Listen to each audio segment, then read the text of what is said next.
মোমবাতি লিয়ে বন বেরোতে যে আইছে একে তো শুননি না, বুঝছো বুঝছো বুঝছো, এইরকম ভাবে ধোঁকাবাজি করতেছে। শ্রমিকদের কাছে দেখতেছি এক লোক যায় লিফলেট দিতেছে, লিফলেট দেওয়ার সময় যে কইতাছে বন বেরোতে যে মোমবাতি লিয়েছে এটা শুননি না শুননি না,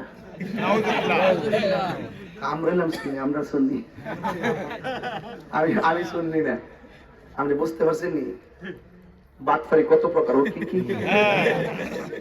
কি ঠিকই বন বেরোতে গেছে মোমবাতি লইছে না, এটা আমি শুননি না শুননি, হ্যাঁ মানে বোঝা গেছে এটাই না শুননি।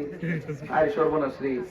তো এইভাবে মানুষকে অনেক মিসগাইড করতেছে, ধোঁকা দিতেছে। এই ধোঁকার দিন শেষ আমার শাহজালালের বাংলাদেশ। আমি যে ব্রাহ্মণবাড়ি থেকে আসছি, অনেক মানুষকে হুজুর বাড়ির বন মেরা কেন কিতা করবো, এখানে এসে এমন কিছু করিয়া দিয়া যাবো, আল্লাহ দিল্লি কারাকে আর কি এমন কিছু করিয়া দিয়া যাবো যেন এরার মুখ দিয়ে বাইরে যে বাপরি বাপ কিতা ভাবছিলাম কিতা হইল রে, এমন কিছু করিয়া দিয়া যাবো। আমার কিন্তু রাগ আছে শরীরে একটা, যা কই স্টেপ কিন্তু কই, ঠিক আছে? আমি কাউকে ধোকা দেই না, মিথ্যা কথা বলি না, আসলে সত্যি কথা। যদি আল্লাহ আমাকে দয়া করে এমন কিছু রেখে দিয়ে যাবো, আমি চলে গেলে ধরেন আমাদের মুসল্লায় বৈশা আমার মা বোনরা আমার লেগে দোয়া করে, আল্লাহ কবুল করতো। প্রিয় দরিয়াবাসী, গভীর শ্রদ্ধার সাথে স্মরণ করছি প্রখ্যাত আলেমী দ্বীন, যিনি আমাকে দাওয়াত করে এলাকাতে প্রথম এনেছেন, মাওলানা সালেহ আহমদ তালুকদার হুজুরকে, যিনি হঠাৎ করে আমাদের কাছ থেকে কয়েক বছর হলো তিনি চলে গিয়েছেন। এমন ভাবে অনেক মুরব্বীরা আমাদের সমাজ থেকে চলে গিয়েছেন। আল্লাহ যেন সকলকে জান্নাতবাসী করে সকলে বলুন আমিন।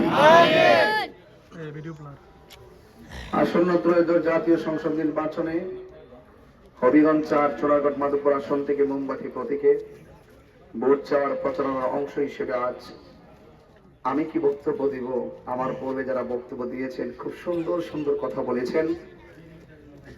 সবার কথামালার পরিপ্রেক্ষিতে শুধু এতটুকু বলতে চাই, সুন্নিদের গত 2টা বছর রাষ্ট্রতন্ত্র সুন্নিদের সাথে অনেক বৈষম্য করেছে, অনেকগুলো মাজার ভেঙেছে, কিন্তু কোনো প্রতিরোধ নাই। রইসউদ্দিনকে হত্যা করেছে, প্রকাশ্য কোনো বিচার নাই। আল্লামা শহীদ ফারুকের বিচার নাই। তো একের পর এক অন্যায় অত্যাচার অবিচার। যখনই দেশের পরিস্থিতি এরকম, তখন আহলে সুন্নাত ওয়াল জামাত 55 বছরের ভিতরে প্রমাণ করেছেন আহলে সুন্নাত ওয়াল জামাত শান্তিপ্রিয় দল। তো সুন্নি জামাত মনে করেছে এই দেশের হাল ধরতে হবে, এই দেশের কি ধরতে হবে, সার্বভৌমত্ব সুরক্ষা করতে হবে, দেশ বাঁচাতে হবে, দেশের ধর্ম বাঁচাতে হবে। ধর্মের নামে যারা অধর্মের চর্চা করে, রাষ্ট্র নিয়ে যারা ষড়যন্ত্র করে, এই 2টা দ্রোহের হাত থেকে দেশ এবং দেশের মানুষকে সেভ করতে হবে, নিরাপদ করতে হবে, ঠিক কিনা? এই জন্য আমি অনেকগুলো আওয়াজ মাহফিল ছেড়ে হঠাৎ করে বৃহত্তর সুন্নি জোটের নির্দেশনায় আমি আপনাদের মাঝে এসেছি। তো এই জন্য মোমবাতি প্রতীকে আপনারা ভোট দিবেন, কারণ আমরা এমন একটি রাজনীতি সমাজে তৈরি করতে চাই যে ভোট আমাকে দিবে সেও আমার, যে আমাকে ভোট দিবে না সেও আমার। বাবা এক দল করতে পারে, চাচা আরেক দল করতে পারে, করুক, এটা স্বাধীন অধিকার। বাট রাজনৈতিক সূত্র ধরে যে বিপরীতের মানুষ হলেই যে তাকে মেরে ফেলা, মিথ্যা মামলা দেওয়া, ঘরে ঘুমাইতে না দেওয়া, এই যে রাজনীতি নিয়ে যে রক্তের খেলা শুরু হয়েছে, দেখেন সমাজে অন্যায় করে 5-7 জন মামলা দিয়ে দেয় 500, এটা কি সুস্থ রাজনীতি? আমার দলের লোক যদি অন্যায় করে বিচার নাই, আরেকজন অন্যায় না করলে মামলা ঢুকাই দেয়, এটা কি রাজনীতি?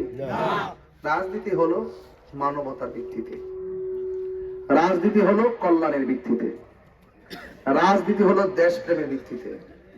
যার ভিতরে দেশপ্রেম নাই সে দেশের মর্ম বোঝে না, যার ভিতরে মানবতা নাই সে রাজনীতি বোঝে না। কথা কি সঠিক? যদি মানবতা বুঝতো যে আমি যে হাই রোডে চলে যাই গাড়ি দিয়া, জরিয়ার মানুষ তারা কিভাবে বাড়িতে যায় এই কথাটা চিন্তা করতো। আসলে মূলত তারা স্বার্থের রাজনীতি করেছে। স্বার্থের রাজনীতি করলে মানবতা বোঝা যায় না। মানবতা বুঝতে গেলে মানুষের কাছে আসতে হয়। আমি প্রতিদিন 6 ঘন্টা 7 ঘন্টা মোটরসাইকেল দিয়ে বিভিন্ন ভাঙ্গা ভঙ্গা রাস্তা দিয়ে ঘুরতেছি। বিভিন্ন ধরনের চা বাগান, চা শ্রমিকদের কাছে আমি যাচ্ছি। 2 ঘন্টা 2.5 ঘন্টা লাগে একটা এরিয়া থেকে আরেকটা এরিয়াতে যাইতে। কেন যাচ্ছি? ওই কষ্ট যদি মানুষের কণ্ঠ যেন হৃদয়ে ধারণ করতে পারি, আর আল্লাহ যদি আমাকে কবুল করে সর্বপ্রথম যেন তাদের চোখের পানি মুছে দিতে পারি। আমার কাছে রাস্তা চাওয়া লাগবে। আমি কি 22 বছর কোন ওয়াদা খেলাপ করছি? না। 22 বছর কি কোনো আপনাকে কষ্ট দিয়ে কথা বলছি? চলাফেরার মধ্যে কোনো ত্রুটি করছি? না। আমি কোরআন সুন্নাহর আলোকে ধর্মের কাজ করছি। তো 22 বছর পর্যন্ত ধর্মের কাজের ভিতরে যার আকীদার মধ্যে কোনো ভেজাল নাই, যে ব্যক্তি সত্য কথা বলে, স্ট্যাট কথা বলে, ধর্মদ্রোহীদের বিরুদ্ধে স্ট্যাট কথা বলে, দেশদ্রোহীদের বিরুদ্ধে স্ট্যাট কথা বলে, সে যদি রাষ্ট্র ক্ষমতায় আসতে পারে, সে যদি অন্ততপক্ষে আপনাদের প্রতিনিধি হতে পারে, আপনাকে বিশ্বাস হয় না যে চাওয়ার আগে পাওয়া যাবেন? এই বিশ্বাস রেখেন। ওই যে কইছে না যে পাশ করার পর খবর নয় না, হয় এটা ঠিক আছে। আশ্বাস দেওয়া মানুষগুলো নির্বাচন আসলে বহুত তেল মেরে কথা কম। এই জন্য আমি একবারে লন্ডনের মেগা সিটি বানাইলাম, ওইটা আমি কই না। আর এইগুলো ফুলাফান শুনতে বলতে বলতে বলতে বাপসা ছাড়া একবারে বিশ্বাস হারাই নিছে। কি সঠিক নেই?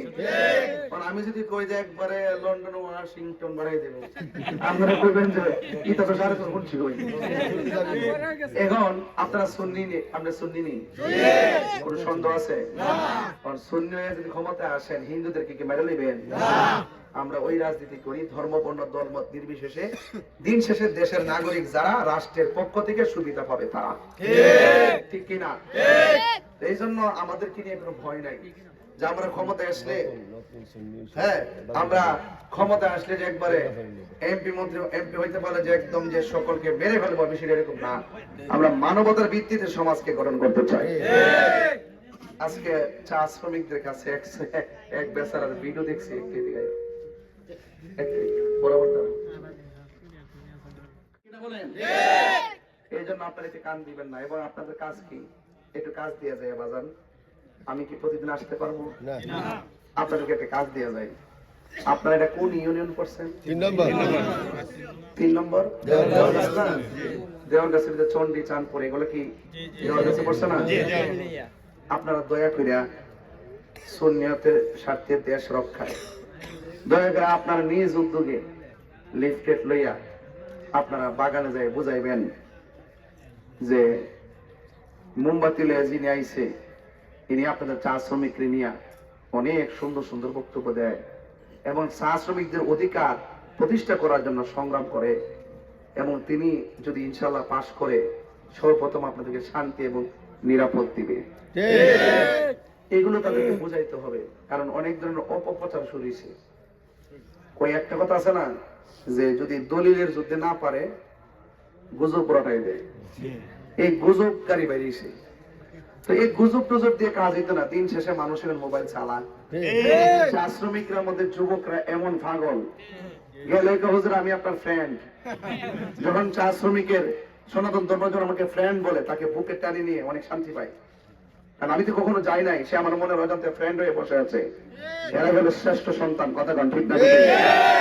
এরা এদের ধর্ম পালন করে, তাদের মধ্যে মানবতা আছে, আছে কিনা? অন্তত সনাতন বিচার আছে, মিশা কথা কয় না। এরা মানুষকে বিশ্বাস করে, এরা অবিশ্বাসী, বিশ্বাস ভাঙ্গে না। অথচ এই যে লোকটা, এই জন্য বলছি মিথ্যাবাদীর পরাজয় হবে, কথা ঠিক না বেটি? সত্যের জয় হবে ইনশাআল্লাহ। তবে আপনারা সবার পাশে থাকবেন। আর এই যে রাস্তার কথা কইছেন, ওই আমার হুজুর হেলালি হুজুর গর্ব করে কইছে তো, হুজুরের সম্মান, হুজুরের ইজ্জত আর হুজুরের কথার মূল্য আছে না নাই?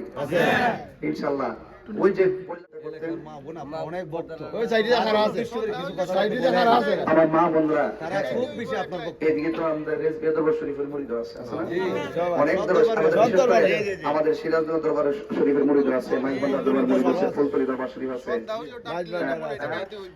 বাংলাদেশের সব দরবারে মুরিদ আছে।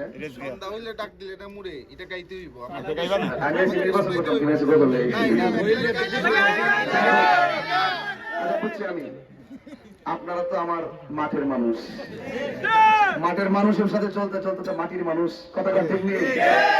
তো ঠিক আছে, তো ইনশাল্লাহ আমার মা বোনদেরকে বলবো, মা আমি তাহির হুজুর, আমি যখন কবর ওয়াজ করি, আমি যখন মা বাপের ওয়াজ করি, আমি যখন কারবালার ওয়াজ করি, তখন আপনারা চোখের পানি ফেলায় কাঁদেন, আমিও কাঁদি, আপনারাও কাঁদেন। তা আমি একটা দাবি নিয়ে আসছি, অন্তত পক্ষে আপনারা এই সম্মানটা রক্ষা করবেন মোমবাতি মার্কায়, সকাল সকাল গিয়ে ভোট দিবেন এবং পরিবার থেকে যাওয়ার সময় একসাথে যাবেন, একসাথে আসবেন, সময়ও বাঁচবে, নিরাপদও থাকবে, কথা ঠিক কিনা? আর এই এলাকায় যদি কেউ কোনো আধিপত্য সৃষ্টি করে, কোনো কাহিনী করে, ওই মোমবাতি করলে মামলা দিব, হামলা দিব, ঠিক মারে, ইতা আল্লাহ বাসাইলে আমার কাছে নোট দিয়ে ইতার জবাব দেওয়ার লাগে আমি একলাই যথেষ্ট। এই নির্বাচন জনতার নির্বাচন, যারা এই জনতার আকাঙ্ক্ষা রোডম্যাপকে ধ্বংস করতে চাইবে, জনগণের সবাই মিলেই তার প্রতিবাদ করবে, কথা ভয় পাবেন না ইনশাআল্লাহ। আল্লাহ আমাদের সকলকে কবুল করুন, আমিন।